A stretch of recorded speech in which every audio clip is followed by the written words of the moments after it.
Something happened in the skies above the Middle East that the Pentagon does not want you to calculate.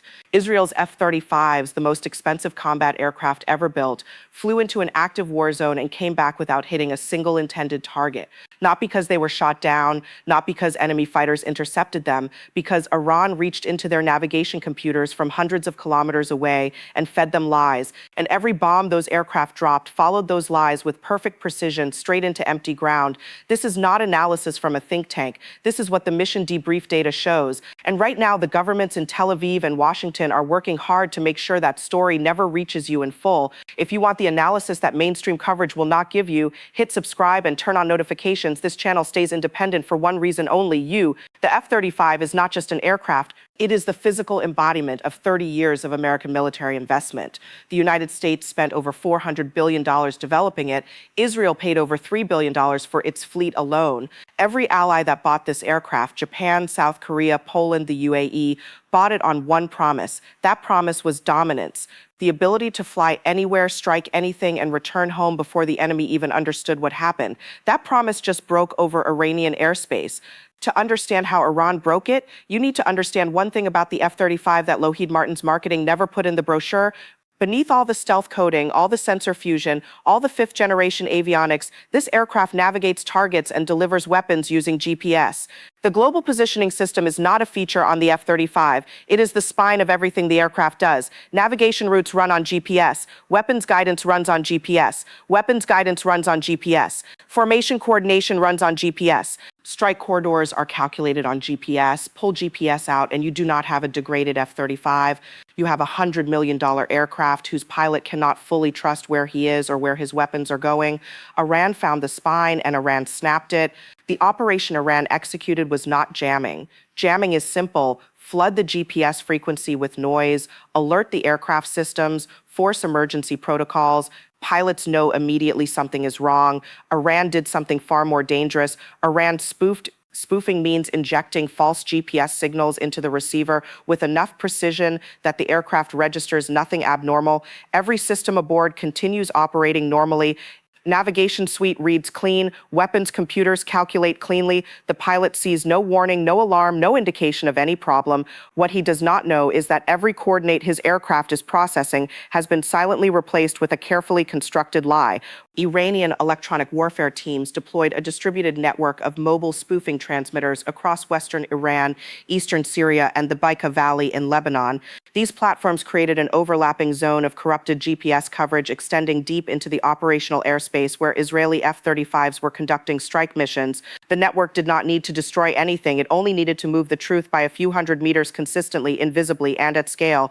The results were immediate and catastrophic. Precision-guided munitions released by F-35s during the initial strike wave tracked their false coordinates with perfect fidelity and struck empty terrain. Mission commanders watching weapon-packed data in real time understood within minutes that they were facing a GPS compromise of a scale and sophistication that Israeli air doctrine had never planned for. By the time abort orders reached the active strike packages, multiple sorties had already released ordnance. The weapons performed exactly as designed. They just destroyed the wrong ground. Then Iran activated the second phase, broadband GPS jamming across the same geographic zone, now openly alerting Israeli systems to signal denial, forcing Israeli Air Command into an immediate choice: continue operations using degraded inertial navigation with sharply reduced accuracy, or stand down and absorb the cost. The answer from Israeli command was stand down. F-35 sorties were curtailed. Strike missions were postponed. The aircraft that the IDF has treated as the guarantor of its regional air dominance was pulled back from the operational zone where its GPS dependency made it a liability rather than an asset. Israel's Air Force did not lose aircraft that night. It lost something harder to replace. It lost certainty. Before we go further, Amir, if this is reaching you in full clarity and you want more analysis like this, share this video right now. Someone in your network needs to see this. Understanding how Iran built this capability means confronting a decade of deliberate Western intelligence failure. The assumption held firmly across American, Israeli, and European threat assessments was simple and comfortable. A nation under comprehensive sanctions, denied Western microelectronics, cut off from international defense supply chains, cannot develop electronic warfare systems that threaten fifth-generation aircraft. That assumption had one catastrophic flaw. It confused economic pressure with intellectual limitation. Iran was poor in dollars, it was not poor in engineers. The foundation of Iran's GPS denial program was handed to them in 2011. That year, Iranian forces captured an American RQ-70 Sentinel reconnaissance drone nearly intact. The United States initially claimed it malfunctioned. The truth was simpler and more alarming. Iranian engineers had executed a GPS spoofing attack that convinced the drone's navigation system it was approaching its home base in Afghanistan. It landed itself gently inside Iranian territory while American operators watched the telemetry and could not understand what was happening. That single aircraft gave Iranian reverse engineering teams direct access to American GPS receiver architecture, the signal processing logic, the authentication thresholds, the exact fidelity levels that military GPS systems use to decide whether an incoming signal is real. What Iranian engineers learned from that drone became the blueprint for everything that followed. Over the next decade, the IRGC's Electronic Warfare Command built what defense analysts now describe as a layered GPS denial architecture. Mobile, distributed, redundant, and specifically engineered against the authentication protocols used in American and Israeli military systems. Iran navigated this entire operation using Russian GLONASS and Chinese BU satellite positioning. While Israeli F-35s flew through a bubble of false coordinates, Iranian targeting and positioning systems operated with full accuracy. The asymmetry on an active battlefield is almost impossible to state calmly. Iran was seeing clearly while Israel was flying blind, and Iran had built that asymmetry deliberately, patiently, and over years specifically because it understood that the only way to fight the most expensive air force on earth was to attack what that air force trusted most. The immediate consequences for Israel's military position are severe and not temporary. Israel's entire warfighting doctrine is built on one foundational requirement: speed. A small nation with no strategic depth, a concentrated civilian population, and adversaries on multiple borders cannot fight long wars of attrition. Every conflict must end quickly, decisively, and on terms that restore deterrence before the next round begins. The instrument that makes this possible is air power. Israel's Air Force is not just a military branch. It is the mechanism by which a nation of 9 million people projects force across a region of 400 million. For that mechanism to work, Israel's aircraft must strike with confidence. When they cannot, when pilots cannot trust their navigation, when weapons cannot trust their guidance, when mission commanders cannot trust their debriefed data, the entire rapid decisive warfare architecture that has protected Israel for 70 years begins to fail. Iran did not just degrade Israeli air power operationally that night. Iran attacked the doctrine that Israeli air power is built on. The political pressure this creates inside Israel is immediate and compounding. Israeli society has been conditioned by decades of IDF performance to expect precise, rapid military results. When air missions are aborted, when strike packages return without achieving objectives, when the morning news cannot report successful operations against enemy infrastructure, the Israeli war cabinet faces public and political pressure that military degradation alone does not explain. Hezbollah's rocket campaigns from Lebanon continue without the precise Israeli air interdiction that would normally suppress them within days. Iranian-supplied precision missiles continue reaching Israeli territory. The tools Hezbollah uses are inertial, guided, and terrain-matched specifically because Iranian weapons designer anticipated navigation warfare and built their export weapons to function inside exactly this kind of GPS-denied environment. Israel is absorbing fire from weapons that do not need GPS while its primary response tool is grounded by an adversary that attacked its GPS. That is not a coincidence. That is a strategy Iran has been building toward for 15 years. Washington's nightmare is not the immediate tactical situation over Israeli airspace. Washington's nightmare is the question that every serious defense ministry on earth is now asking inside closed rooms. If Iran can do this, what can Russia do? What can China do? The American way of war since 1991 has been built on one foundational concept: precision. GPS-G-guided munitions replaced mass bombing network systems, replaced independent platforms. The F-35, the B-2, the entire family of precision-guided weapons in the American arsenal all carry one baseline assumption embedded in their design. They assume GPS works. Mission planning software assumes GPS. Joint Terminal Attack Controller communications assume GPS. The integrated joint warfare architecture that makes American military power lethal across every theater assumes that the positioning data flowing through every system is trustworthy. Iran just proved that assumption is not guaranteed, not theoretically.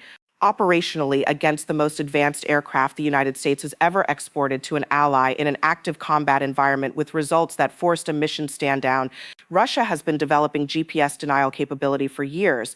The evidence from Ukraine shows Russian electronic warfare teams routinely degrading GPS accuracy for Ukrainian drone and precision weapons operations. China's electronic warfare investment is arguably more sophisticated than Iran's and has been sustained at a scale that TAN could never match. North Korea has demonstrated GPS jamming capability that has affected civilian aviation in South Korea on multiple occasions. The answer to the question of who else can execute GPS denial operations against American forces is not reassuring. It is multiple adversaries across multiple theaters with varying but consistently growing capability. The Pentagon's response has been the institutional default, acknowledgement and classified briefings, silence in public. The silence is understandable, publicly acknowledging that Iran has developed GPS denial capabilities sufficient to disrupt F-35 strike operations would force every nation that purchased American fifth-generation aircraft to ask what exactly they paid for. Taiwan, Japan, South Korea, Poland, nations whose defense planning depends on F-35 performance in a GPS-contested environment would begin asking questions that American defense contractors are not prepared to answer. The international market for American military technology would face consequences that extend well beyond this conflict. The Gulf states are already recalculating. Saudi Arabia, the UAE, and Qatar have spent decades building military capacity around American platforms and American technological guarantees. The Iranian demonstration is forcing a reassessment in Riyadh and Abu Dhabi of whether those investments provide the security that was implicit in the procurement decisions. Back-channel communications between Gulf capitals and Tehran that have been running at low intensity for months are reportedly intensifying. Gulf leaders are watching a regional power shift that Iran appears to be winning not through superior aircraft or superior missiles, but through superior understanding of where the modern battlefield is actually being fought. The electromagnetic spectrum is that battlefield now, not the sky, not the sea, the spectrum. Whoever controls it, whoever can use it freely while denying it to an adversary, holds the initiative in any modern conflict. Iran just demonstrated that control of the spectrum is not the exclusive property of nations with large defense budgets and advanced manufacturing bases. It requires deep technical knowledge, sophisticated software engineering, and the strategic patience to develop capability across years of iterative testing. All of these are things a sanctioned nation with a strong engineering culture and a clear strategic objective can build. Iran built them. The F-35s will fly again. Emergency anti-jam receiver upgrades are being accelerated. Alternative navigation protocols using inertial systems and terrain reference positioning are being pushed to operational Israeli squadrons. Some of this will restore partial effectiveness in the near term, but partial is not full. And the Israeli Air Force now knows that Iran knows that its GPS dependency is an exploitable operational vulnerability. Every mission profile built around GPS-guided precision delivery now requires reassessment. Every strike package that uses GPS waypoint navigation needs alternative protocols. This is not a revision at the margins. It is a comprehensive rethinking of how the Israeli Air Force fights. That rethinking takes months. Hezbollah is not pausing for months. What Iran wrote last night is not a footnote to this conflict. It is a manual, and it is already being read in Moscow, in Beijing, in Pyongyang, in every capital where a government is trying to understand how to defend itself against an adversary that outspends it by a factor of 10. The lesson is not complicated. Find the dependency, attack the dependency. The most expensive military machine in history will malfunction. The F-35 that flew blind above the Middle East is a symbol of something larger than one aborted mission. It is a signal that the 30-year assumption of unchallenged Western technological dominance in the aerial domain is no longer something adversaries accept as fixed. They are challenging it. They are challenging it in the electromagnetic spectrum, where the cost of entry is a fraction of the cost of the platforms being targeted. And one of them just proved in live operational conditions that the challenge works. The age of GPS-dependent air superiority did not end with a dogfight. It ended in silence, in the gap between where an F-35 thought it was and where it actually was. Iran put that gap there, and closing it will take far longer than any government involved is prepared to admit publicly. If this analysis gave you something that the official narrative is working to keep out of your feed, share it right now. Hit like, subscribe if you haven't. The analysis that needs to happen about what Iran demonstrated is not happening on mainstream platforms. It is happening here. What is your read? Has Iran permanently shifted the balance of aerial warfare in this region? Or will American technical resources eventually restore Israeli air dominance? Drop your assessment in the comments. The most important conversation about modern warfare is happening right now, and it is happening below this video. Stay sharp, stay informed. Question everything you are being